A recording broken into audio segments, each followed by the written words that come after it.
Good morning दोस्तों, कैसे हैं आप सभी। नंद भाभी के इस प्यारे से परिवार में आप सभी का स्वागत है। आप लोग कैसे हैं। एग्ज़ाम की प्रिपरेशन तो अच्छी चल ही रही होगी, क्योंकि अगर आप एस्पिरेंट्स हैं, घर से बाहर हैं, घर में भी पढ़ाई कर रहे हैं, तो आपका एक दिन भी ऐसा नहीं जाता होगा कि पढ़ाई ना हो। पढ़ाई के साथ साथ आपको क्या करना है, अभी हम बात करते हैं।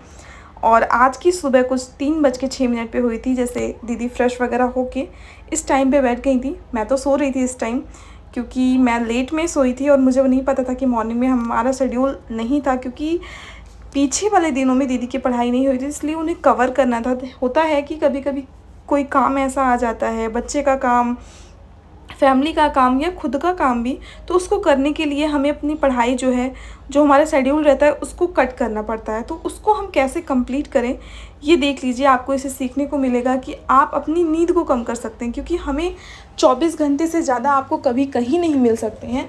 तो हम क्या कर सकते हैं, जो हमारा टाइम है, जैसे कि हम टाइम आप थोड़ा एंटरटेन करते हैं, जैसे वीडियो देखना, कोई मूवी देखना, तो उन सब में से अगर हम टाइम को कट करेंगे तो वो हमारा बैलेंस हो जाएगा। और ऐसा करेंगे तभी हम सफलता के तक पहुंच पाएंगे, क्योंकि कंपटीशन इतना ज़्यादा है।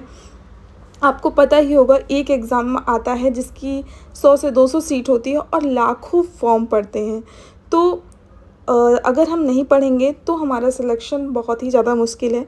इसलिए आप लोग को पढ़ना, निरंतर गति से पढ़ना तो है, पर कैसे पढ़ना है, रोज़ पढ़ना है, थोड़ा थोड़ा पढ़ना है, अपने स्लॉट को डिवाइड करके पढ़ना है। लॉन्ग आवर्स के लिए अगर आप नहीं पढ़ पा रहे हैं तो कोई बात नहीं, पर हाँ, एक टारगेट फिक्स करके पढ़ेंगे तो वो अच्छे से हो पाएगा। तो ये जो प्रिपरेशन जर्नी है, ये सारी चीज़ें अगर हम मुश्किल से 5-6 पॉइंट हैं, अगर हम इन 5-6 पॉइंट को लेके चलते हैं तो काफ़ी अच्छे तरीके से हमारी पढ़ाई हो जाती है। और अगर आप हाउसवाइफ हैं या मदर हैं, तो आपको उसके साथ साथ घर का काम और बच्चे को भी देखना है, बच्चे को पढ़ाना भी है। स्कूल अगर बच्चा जाता है तो वो सारा चीज़ भी, तो आपको एक, जैसे होता नहीं स्कूल में टाइम टेबल बनता था कि मंडे टू फ्राइडे ये सब्जेक्ट, मंडे टू वेडनेसडे ये सब्जेक्ट, तो उस तरह से आपको करना पड़ेगा, क्योंकि बिना टाइम टेबल के कुछ भी नहीं हो पाएगा। अगर आप करने की कोशिश भी करते हैं तो सक्सेसफुल नहीं हो सकता। मतलब आप एक पॉइंट पे ऐसा आएगा कि आप खुद ही सेटिस्फाई नहीं हो पाओगे। तो ये मॉर्निंग का व्यू था। तो मॉर्निंग में तो मैं पढ़ाई नहीं कर पाई थी। मैं अपना जिस टाइम पे उठती हूँ, 5:30 बजे मैं उठी, अपना फ्रेश वगैरह होके फिर नीचे चली गई थी, और हम फिर नाश्ता वगैरह बनाए। खाना बनाने के बाद जब सेकंड स्लॉट, जो दीदी का सेकंड स्लॉट था और मेरा फर्स्ट स्लॉट, उसके लिए बैठते हैं। ये देखिए, थोड़ा मॉर्निंग का व्यू दीदी ने ही रिकॉर्ड किया था। तो काफ़ी प्यारा लगता है सुबह का मौसम। और इनकी 2 घंटे की 15 मिनट की पढ़ाई तब तक हो चुकी थी, और ये हम लोग नाश्ता लेके, अपनी चाय लेके बैठे थे। आज ट्यूसडे है, तो इसकी वजह से दीदी का फास्ट था ट्यूसडे का, और वो अपना व्रत वाली चीज़ें खा रही थी। और आप देखिए, सेकंड स्लॉट हमारा यहीं पे शुरुआत होती है। तो आप किसी से भी शहर में हों, इस देश में अगर रहते हैं, तो भारत में इतनी ज़्यादा एक्सट्रीम हाई हीट वेव आई है कि मतलब पूछना ही नहीं है। आए दिन न्यूज़ आ रही है, कभी कोई बेहोश हो जा रहा है, कभी कोई रोड पे चलते हुए किसी की डेथ हो जा रही है। मतलब न्यूज़ सुन सुन के दिमाग एकदम उथल पुथल मच जाती है, क्योंकि गर्मी से किसी की मौत हो जा रही है, ऐसा कभी किसी ने सोचा नहीं था, पर हाँ, ऐसा हो रहा है। तो इसके लिए हमें अपने परिवार का, अपने आसपास जितने लोग हैं उनको बताना चाहिए कि आप कैसे खुद का ध्यान रखें। ज़्यादा से ज़्यादा पानी पीजिए, जितना हो पाए। खाना अगर आप एक टाइम ना खाएं तो चलेगा, पर हाँ, पानी पीजिए, नींबू पानी पीजिए, नींबू तो ज़रूर खाइए। और जो लू चल रही है, लू की वजह से अगर आप कच्ची प्याज खाइए, खाने के साथ ज़रूर लीजिए। अगर नहीं पसंद है, फिर आप सिरके में डाल के खाइए, या नींबू डाल दीजिए प्याज में, तो उसका तीखापन चला जाता है। तो आधे 1 घंटे पहले रख दीजिए, क्योंकि कहा जाता है, और ऐसा है भी, कि प्याज खाने से लू नहीं लगती।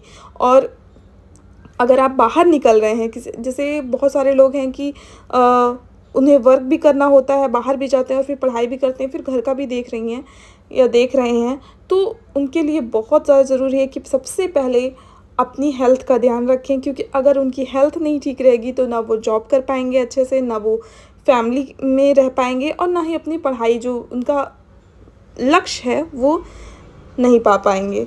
तो समय के साथ खुद को बदलना पड़ता है, अपने हक के लिए कभी कभी झगड़ना पड़ता है। यहाँ कोई नहीं सहारा देने को, गिरकर खुद ही संभलना पड़ता है। जी हाँ, जैसा कि आप इस खोज में लगे रहते होंगे कि कौन मेरा सहारा बने, कोई मुझे आएगा और ऐसा ट्रिक या दे के चला जाएगा जिससे मेरी पढ़ाई अच्छी होने लगेगी, पर ऐसा कुछ भी नहीं है। आपको आपसे ज़्यादा कोई नहीं जानता। जैसे होता नहीं है, जब हम स्कूल टाइम में स्कूल लाइफ जीते हैं तो वहाँ पे जो टॉपर्स होते हैं हमारी फैमिली में और स्कूल टाइम में, उन्हीं लोग का एग्जाम्पल सेट किया जाता है कि उसकी तरह बनो। मैं ये नहीं कहूँगी, मैं इसके पूरा अगेंस्ट हूँ। आप आज हो, आप अगले दिन उससे अच्छा बनने की कोशिश करिए। ये मैं 100% कहती हूँ कि एक दिन आप जो आपका टॉपर्स है या फिर जो समाज आइडल बना रखा है कि हाँ उसकी तरह बनो, तो आप उससे अच्छे भी बन सकते हो, क्योंकि कोई भी परफेक्ट नहीं होता है अपनी लाइफ में, तो आप उससे अच्छा भी कर सकते हो। इसलिए हमेशा हमें अपने आप को एक दिन आगे, जैसे हमारी लाइफ चलती रहती है, तो बेहतर प्रूफ करना है कि हाँ आज मैं इतना पढ़ा, तो आज मैंने ये किया तो कल मैं ये करूँगी। तो एक एक स्टेप जब हम आगे बढ़ेंगे तो ज़रूर से ज़रूर अपने लक्ष्य की प्राप्ति की, ये एक रास्ता ही है। जो एक सीढ़ी होती है ना, तो हम सीढ़ी पे एक पैर आगे फिर एक पैर करते हैं, तो ये जो हमारी लाइफ है ये भी एक सीढ़ी की तरह है। वो हमारे ऊपर है कि हमें ऊपर जाना है या नीचे जाना है। दोनों तरफ रास्ता फ्री है कि हमें कौन सा चुनना है, ऊपर की तरफ या नीचे की तरफ। वैसे ऊपर की तरफ चढ़ने में देखिए, जब आप सीढ़ी पे चढ़ते हैं तो कितनी कठिनाई होती है और उतरते में आराम से उतर आते हैं। तो वैसे ही भी हमारी लाइफ भी है कि हमें कुछ पाना है, जो हमारा एम है उसके लिए हम संघर्ष करते हैं तो बहुत सारे कष्ट झेलने पड़ते हैं। जैसा कि आप प्रिपरेशन फील्ड में हैं तो आपको पता होगा कि कितनी सारी कठिनाइयाँ। कभी कोई किसी की फैमिली साथ नहीं दे रही है, तो किसी का बच्चा कोऑपरेट नहीं कर रहा है, किसी के हस्बैंड ही साथ नहीं दे रहे हैं, तो बहुत सारी चीज़ें आती हैं लाइफ में। सबकी लाइफ एक जैसी नहीं होती। तो उसी सीढ़ी की तरह हमारी लाइफ है कि हमें सारी कठिनाइयों को लेकर, उससे निपट कर, उसे सुलझा कर आगे बढ़ना है। नीचे उतरने की कोशिश नहीं करनी है। और मैं तो यही कहूँगी, पीछे मुड़ के भी नहीं देखना है नीचे की तरफ कि हाँ ये सीढ़ी एक तरफ नीचे भी जाती है। आपको सिर्फ अपना लक्ष्य दिखना चाहिए और वो सीढ़ी दिखनी चाहिए, और आपका रास्ता एक कदम दिन प्रतिदिन आगे बढ़ना चाहिए। तो ये फर्स्ट लॉट देख रहे होंगे आप, फर्स्ट लॉट में ही हमारी पढ़ाई आज हुई थी, क्योंकि आज ट्यूसडे का फास्ट था दीदी का, तो हम लोग इस दिन मंदिर जाते हैं। तो आज के दिन शाम के टाइम मंदिर चले गए थे और रात की रिकॉर्डिंग नहीं हो पाई थी, क्योंकि होता है कभी कभी नहीं कर पाते हैं रिकॉर्ड, हर चीज़ें रिकॉर्ड करना पॉसिबल नहीं होता। और पढ़ाई के साथ साथ अपना ध्यान रखिए। आपके सबसे पास में एग्ज़ाम सीटेट है, क्योंकि बाकी सारे एग्ज़ाम इलेक्शन के बाद ही होंगे। तो सीटेट के लिए मैंने पिछले वीडियो में बताया था कि कैसे क्या करना है आपको। हर एग्ज़ाम का रामबाण इलाज या रामबाण तरीका यही होता है कि आपको PYQ सॉल्व करने हैं। तो PYQ की तो बुक भी आती है। अब जैसे कोई भी एग्ज़ाम टारगेट होता है तो नज़दीक में होता है, तो उसकी कई सारे पब्लिकेशन की बुक आने लगती है PYQ।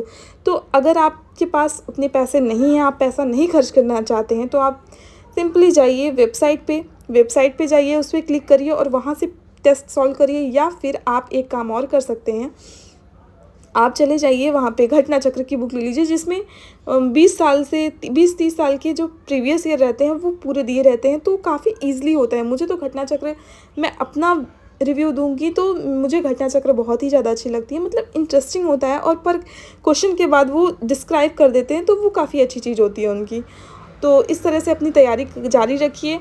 RO और UPPCS और TGT वाला जो एग्ज़ाम है वो अभी कुछ भी नहीं बता सकते हैं। वैसे हर चैनल वाले अपना अलग अलग बता रहे हैं, पर अभी जब तक कैलेंडर नहीं आ जाता, हम किसी की बात पे भरोसा मत करिए, बिल्कुल मत घबराइए, पढ़ाई करते रहिए निरंतर गति से। क्योंकि जब हम ये सब न्यूज़ सुनते हैं ना कि हाँ एग्ज़ाम 4 महीने या जुलाई या अगस्त में होने वाला, तो हम घबरा जाते हैं और अपना जो शेड्यूल रहता है उसको थोड़ा बहुत डिस्टर्ब हो ही जाता है।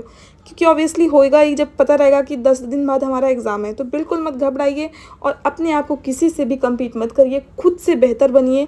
आज जो आप हैं कल उससे बेहतर बनिए, कल जो आप रहेंगे उससे परसों बेहतर बनिए। इस तरह से अपनी जर्नी जारी रखिए।